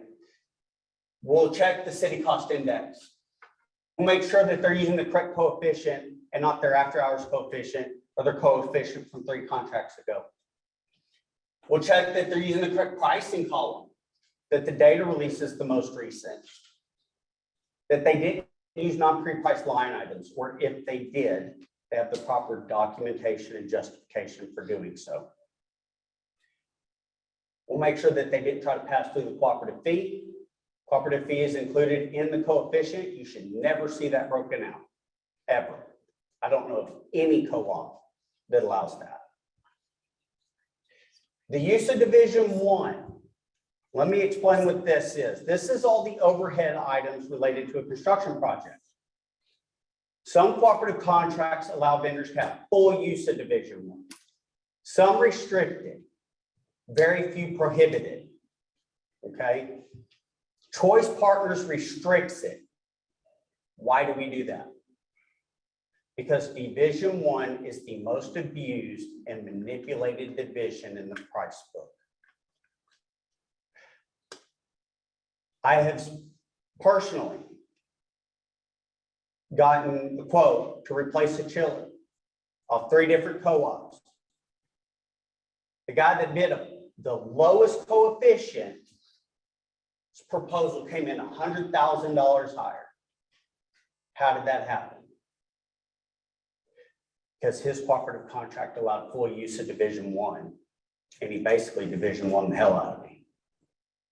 So in Division One, you say it's limited from you all? or We restrict it. So we do not allow them to charge you for their office, their secretary, their trucks, their fuels, their computers, their cell phones, their gas, things like project management, site supervision. We restrict a whole lot of line items out of it. We do allow them to use equipment rental or adjustment factors based on working conditions. But we don't allow them to just run the gamut with everything that's an overhead item in there. Does that make sense? That's one of the things that makes our contracts different than many of our competitors. A cooperative that wrote the contract to benefit the vendor will not restrict Division One. Because we are a school district and we use these job order contracts for our job order contracting program, we restrict it because we know it's abuse. Does that make sense? And then adjustment factors. We'll identify them for you and make you aware of them. You get to decide whether or not they apply to your project. Depending on the estimating software, those can get hidden very easily and they're hard to identify. We work in the price book all day, every day. You don't. We'll help you with all of this. Now, what do we not get into? We do not get into your scope of work or specifications. We're not going to check quantities. We're not going to make sure that that line item applies to your project. We have not been a part of the project. We don't have your engineer drawings. We're not in your construction meetings. We don't get into that piece. What we do get into is compliance with our contract. Jeff hit on this earlier. I want to hit on it again because it's a little different with job order contracting. Choice Partners is Harris County Department of Ed. We are a school district. We signed an interlocal agreement with you, our members, agreeing to share each other's contracts. Then based off of your needs and feedback that we receive from you, we solicit contracts for vendors. We vet them just like you vet them. We take them to our governing body for award, just like you take them to your governing body for award. And now you are working directly with that vendor. And Choice Partners is not in the middle of it unless you ask us to be. Okay? This is the step where you need to have like a master services agreement, a master jock agreement, an AIA. There should be more than a PO here when you're working directly with that vendor. We ran into this, and I keep going back to Hurricane Harvey. When it came time for payment, governmental entities kept saying, where does it have a prevailing wage rate? Where does it have liquidated damages? Where does it have that we can hold retainage? Every cooperative contract that I've ever read, and I've read a bunch, states that the vendor will follow whatever you tell them to follow for those things. If you don't tell them, what happens?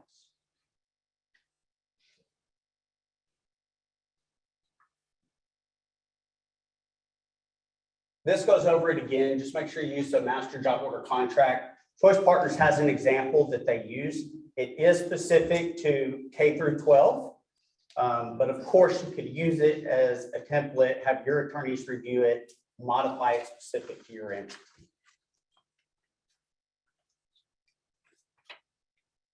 What is a job order? It should be issued by you, the government. It should not be a vendor telling you what you need. Okay?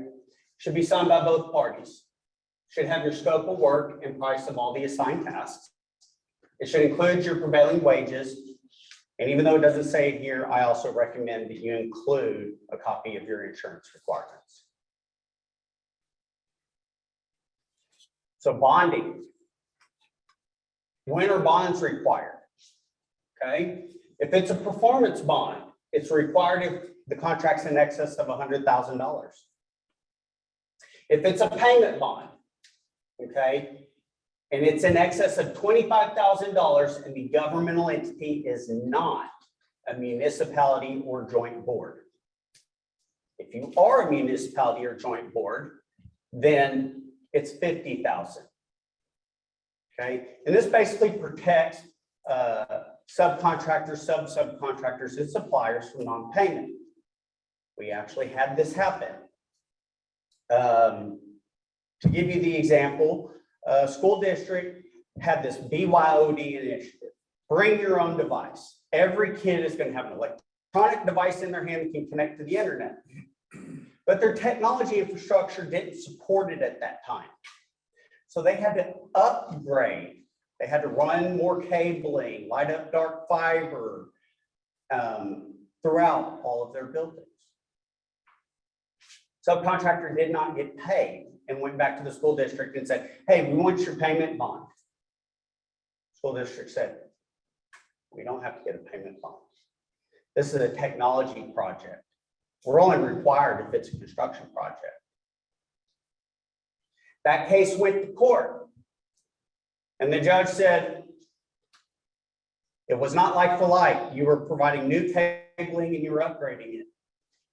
Physical size was large because you did it district-wide. Complexity was large. You had a networking engineer involved.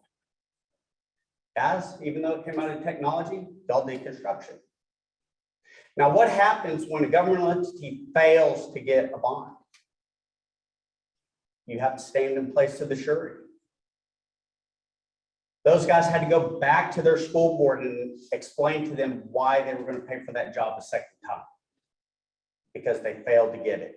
We saw this happen, exact same example, multiple times during COVID. Many governmental entities started upgrading their infrastructure during COVID and had the exact same problem. I know of 2 governmental entities specifically where they were able to negotiate outside of court, but they had to pay additional because they failed to get the bond.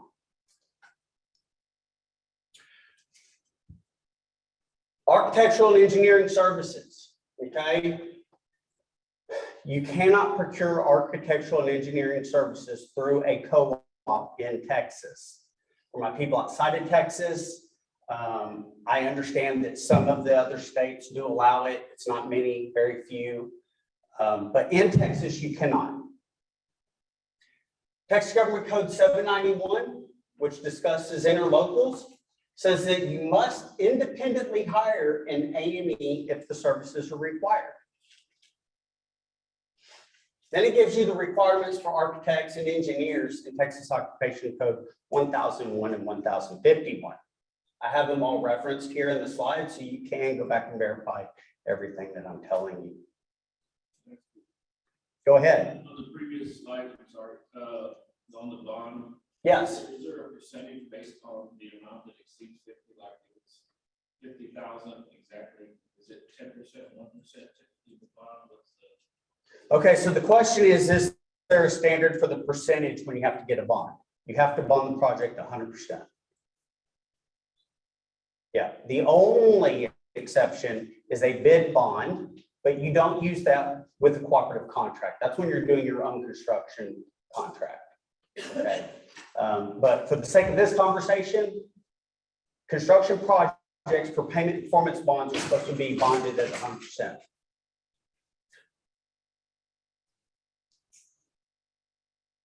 So when's an architect required? A new building having construction costs exceeding 100,000. I'm going to remind you that the definition of job order contracting said minor construction. I do not know of a single attorney that thinks they can argue in court that building a ground up building is minor. I would not use a co-op for that, even if the co-op tells you you can do it. I had this conversation this morning before this started. An alteration or addition having construction costs exceeding $50,000. Now, for the engineering, they wanted to try to confuse us a little bit, and they wrote it in the opposite. They said engineering is basically always required except for the following exceptions. If it's a project involving electrical or mechanical that will cost $8,000 or less, or a project not involving electrical or mechanical with a cost of $20,000 or less. So civil engineering, structural engineering, things like that. What must go to the board? Okay. Specific to Texas, we're supposed to, our board, our policy typically has a default construction delivery method. For some people, it's low bid. For others, it's CSP. I've never seen where it's job order contracting. Okay, so the first thing is you're supposed to get approval from your board and or their designee for the construction delivery method. Okay. What I do is at the start of my fiscal year, I take every vendor that I want to use and I put in not to exceed amounts and I put the cooperative contract in there and I take it to the board for approval for IDIQ projects that come up throughout the year for these vendors, for these services, not to exceed this amount. Now I've got my construction delivery approved before I have an emergency. Last one I'm going to hit on, and I want to say it's counties. I'm going to tell you there's some conflict in interpretations on this, okay? And I'll explain that in a minute. But basically a job order, including cooperative purchases in excess of $500,000. So Texas Government Code 2269 says if it exceeds $500,000, even if you had board approval, you got to go back for that specific project and get reapproval. Okay, now your policy may lower that number. Where I'm at, it's 75,000. The district that I came from, it was 25,000. Okay, so yours may be lower, but it cannot be higher. You cannot raise it. I want to say counties, y'all say 50 when you're Texas Government Code 252. Some attorneys have said you need to start there and that applies to you. Others have said you can't combine the best of two worlds between 252 and 2269. So 2269 prevails if that's the method you're using. I'm going to tell you, consult your attorney and do whatever they say. All right. Trade job. This is tricky and you need to be checking this. And I'm going to give you an example as to why. Trade job allows the use of one trade or division. See, Texas and some other states have determined that construction services are not only performed by general contractors. They are also performed by single trades, such as roofers, HVAC mechanical contractors. What that's done is that's created a lot of co-ops to roll out trade job contracts, okay? It reduces your overhead when you don't need a general contractor, but it restricts what they're allowed to provide you to only what's allowed in that contract. So if it says mechanical, electrical, plumbing, divisions 22, 23, 26, then that contractor cannot provide you windows out of Division 8. They cannot provide you painting and sheetrock out of Division 9. Okay? A job is a general contractor. The problem is we had a school district. They called the contractor out. They said, we want to renovate all these locker rooms. Are you on a co-op? Yeah, we're on a co-op. Does your contract cover this? Yeah, it's a job.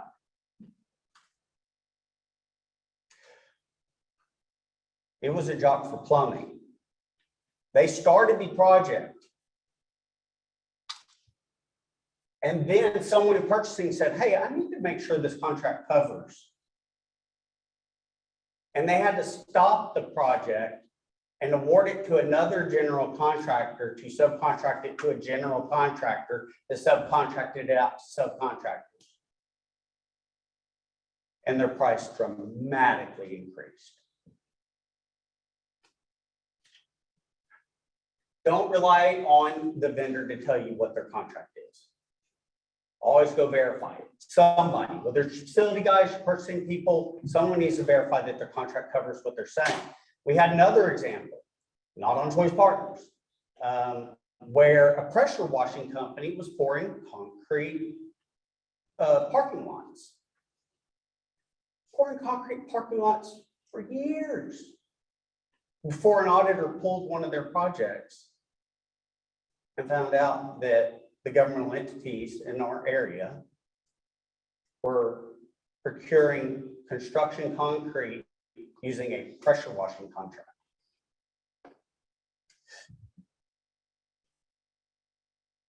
Bid or proposal. The bid is what the co-op did. That's that formal, written, sealed response that satisfies state procurement. Choice Partners did the bid. Now, you, the member, once you have a specific scope of work, are going to go ask vendors to give you a quote based on the bid. This has created a lot of confusion with your contractors, because when you call to get multiple quotes and 3 or 4 of them show up, they say, hey, you can't rebid me. You can't recompete me. When you ask them to come out, you ask them to give you a bid. They're not bidding anything. They're giving you a quote based on the pricing they already bid. In the state of Texas, you're supposed to get at least 1, but it does not restrict the number you can get. I like to caution, especially my purchasing professionals. Jocks don't typically mind giving a quote with 2 or 3 other jocks. But if you go on the cooperative website and invite 30, they're probably never going to come out again. And they probably won't give you a quote. If you invite them all out and they come walk your project and then find out it's budgetary numbers, they're probably not going to come back. Okay, we've seen a lot of this happen. You know, you can't get multiple quotes. Let them know up front. Don't work with them for 3 months on a project and then say, oh, by the way, we're about to go quote this out against all your competitors. But you can. This is probably going to be hard to see, but this is basically how the job process should or could flow. Okay. I think I have time. But basically, you're going to identify that project, choose the delivery method, and get board approval if required, or designate. Determine if you need an architect or an engineer. The contractor cannot provide the architectural and engineering services. When they say things like turnkey, red flag. My mechanical guys love to do turnkey. My turf guys love to do turnkey. That means they're engineering it. They cannot do that. Even if it's a third party, you cannot pay them to pay a third party. You have to contract it separately. Do a joint site visit with the contractor or contractors. Invite them all at the same time and include the scope of work, prevailing wages. They should prepare that line item estimate. Then your project managers, facility managers, whoever should be reviewing those. And that's where the negotiation step starts to come in. If you see on that blue box over here, says owner, contractor, negotiate, proposal, value engineer, schedule, etc. Finalize the proposal. If you want to, you can send it to Choice Partners for review. There is no fee to you or the vendor for the review. It's the only co-op I know that doesn't get a fee somehow, some way. Most of the time they charge your vendor, and your vendor just adds it to the overhead in Division 1. Then you issue that written job order with prevailing wages, obtain any applicable bonds, board approval, if required a second time, perform the project and close it out. Some final thoughts. Make sure that you establish the procurement method with your vendor prior to them quoting the job. I cannot tell you how many times vendors get called in for a quote. And then the facility guy goes to purchasing and they say, well, they're on a co-op. They say, yeah, they're on a co-op. And so they go back to the vendor and they say, hey, which co-op? Okay, XYZ co-op. They say, my proposal's good, just add 2% to it. Guess what? They did not bid their off the street price plus 2%. They bid a coefficient against unit price book. Are you getting contracted pricing at that point? No. Technically, you should make them go back and completely re-estimate that job, which creates a lot more time and a lot more delay. Include the contract number on the quote PO. As I said before, very rarely are we ever under 50,000 for construction. Verify pricing. Make sure that you request that line item estimate with our legally bid coefficient. If you're utilizing a co-op, you want to make sure that you complete the reporting requirements to complete the procurement process. Send them a confirming copy of the PO if they require it, submit it in the portal, whatever the requirement is. Understand that not all coefficients are created equal. The example that I gave y'all previously, I said that my vendor with the lowest coefficient charged me $100,000 more. He bid a 0.68. The guy that got the job bid a 0.84. How did that happen? He was 16% lower in his bid. And the answer is because the definition of coefficient was different. And the one that bid a 0.68 had a contract that did not restrict Division I at all. And the one that bid 0.84 had a contract that restricted the use of Division I. Not all co-ops are created equal. What does that mean? Well, first off, they're not all in the state of Texas. We found this problem during, again, Hurricane Harvey, but in federal audits, you got to follow the most restrictive, the federal, state, and local. FEMA issued 2 white fact sheets at that time. The first one was to say you can't use a co-op outside of the state of Texas, except that 2 CFR 200 says you cannot discriminate based on geographic location. So then they had to revise it and say, while you can use co-ops outside of the state of Texas, they must still follow state law if it's more restrictive. What does that mean? That means that you usually only want to use an out-of-state co-op if their lead agency is in Texas, or for only the contracts that had a Texas lead agency. Not all of them are EDGAR compliant or federally compliant. We're seeing more and more federal funds, especially since COVID. This is becoming a big, big hot topic. And then governing body approval. All right. If you heard nothing else in this presentation today, right, please hear this. The foregoing presentation was created by Harris County Department of Education. This presentation is intended to be used solely for general information purposes and is not to be regarded as legal advice. Okay, if specific legal advice is sought, please consult your own attorneys. We have any questions? We're good online? Any questions from audience? No? All right, then I'm gonna let Jeff come close this out. Do you want this or the handheld?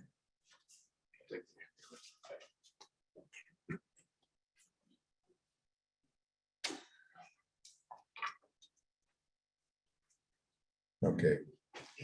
Everybody's scared. Everybody know they're doing job perfectly right now. No, that's always a great presentation. Thanks, Stephen. I will say, I've made almost every mistake I've talked about at some point in my career. All right, I just didn't get caught.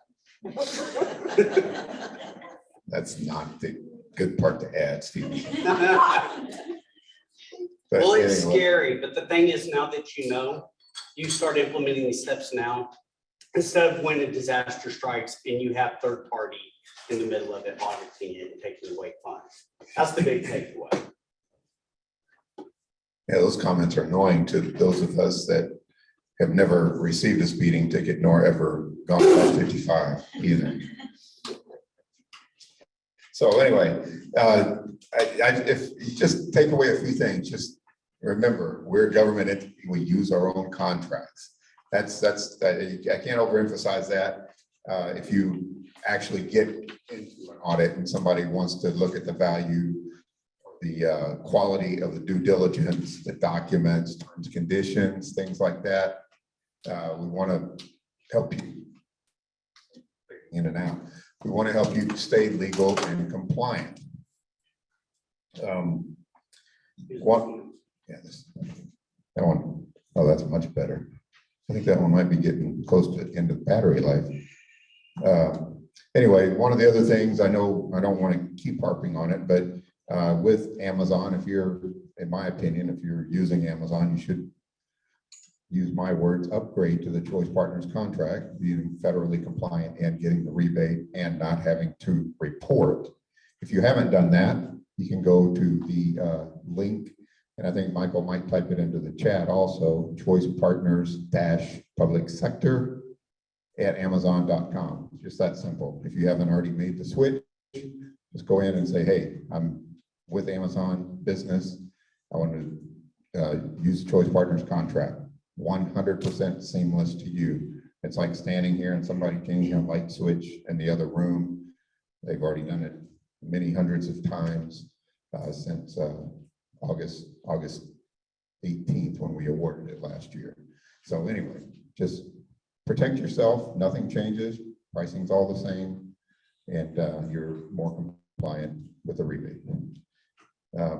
I think that's it. I hate to be the last one to talk before food for the folks here in town, but I want to say thank you for attending. Thanks for your attention, and please feel free in the future, contact any of us, myself, Stephen, Janet, anyone that covered these various areas. The field reps, we've got a number of field reps out in the street now too. Just let us help you help yourselves. It's really, we want to make you operate more efficiently, save time and money, and have a great day. People here in town, be careful driving back. We're supposed to be getting some of that weather coming from Austin and other places heading east right now. So thank you once again. I think we're about on time. I think it's 12:15 was our end time, and the food is right next door for all the folks in the room here. Thank you very much for your attention on our webinar. Thank you.